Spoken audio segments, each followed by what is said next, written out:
The global socialist authority and control system, the New World Order as it's called, is in the making at this very hour. Every socialist system is a system of control. And the global system being developed is being led by European socialists and those of the US and the President of the United States. While the world sleeps or is terrorized by Islamics of one brand or another, world leaders, under cover of all kinds of global agreements without the approvals of their national parliaments or congresses, are setting up the structure for a one-world government. The latest such event in late November was the Paris UN Summit on Climate Control, where 195 nations agreed to reduce global greenhouse gas emissions. Climate control is just that. An organized global attempt to get leaders, apart from their sovereign nations, government structures, to agree to a global structure and mechanism for global control. Global control is the agenda, and climate issues are the means to gain submission to a global system. Earlier in the fall of 2015, leaders of 194 nations, including President Obama and Pope Francis, endorsed an agreement to support an aggressive global transformation that has distribution of wealth and climate control as its agenda, as well as opening national borders to migrants and refugees. Called Transforming Our World, the 2030 Agenda for Sustainable Development, a call for a new universal agenda for humanity. Do you understand what all that says? Sweeping agreements and commitments have been made, again without the agreement of national government bodies. Pope Francis has led the religious support for global transformation agenda. His recent encyclical, Laudato Si, declares the Vatican's position as well as Francis's socialist agenda. His environmental manifesto is a cover for his bold call for a cultural revolution to correct a structurally perverse, that's his words, economic system where the rich exploit the poor.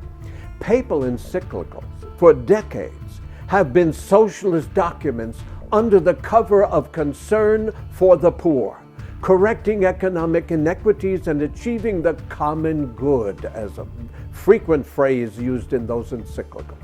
While Francis denies that he is a socialist, that encyclical is a socialist document, clearly advocating a coordinated global management and enforcement of control mechanisms that require submission. Let it be known, the popes for more than 50 years, since John the 23rd, have unequivocally declared Vatican support for a global authority with a capital A.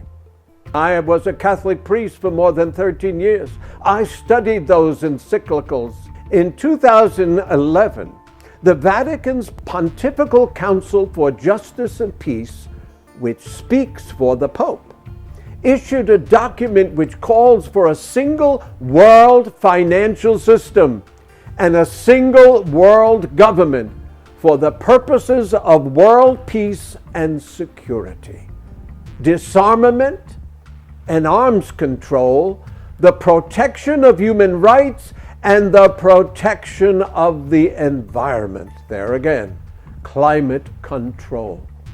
All nations need to be part of this system with policies binding on all, and the authority, capital A, must have universal jurisdiction. Many times they write these words, the popes, with seeming hearts of compassion and concern, and I believe they even believe what they say, but they are greatly deceived.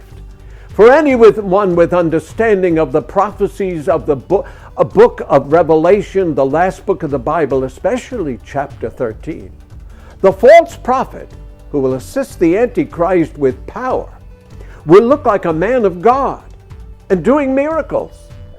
But he will require small and great, rich and poor, to submit to the protocols of the Antichrist system for anyone to be a recipient of economic benefits of the global system. Beware of men in long robes, speaking soft words of compassion that cover socialist agendas and control mechanisms. The global elite are using sustainable development strategies. They know how to manufacture crises, a global financial crisis, World War III, or Islamic terror to further their goal of one world government, manipulating even organizations like ISIS. The Antichrist economic and political system that Satan is enabling will be built with full cooperation of world leaders. In the 9th chapter of Daniel, the prophet, he chronicles the global pursuits of past empires and prophesies the final global authority led by the Antichrist.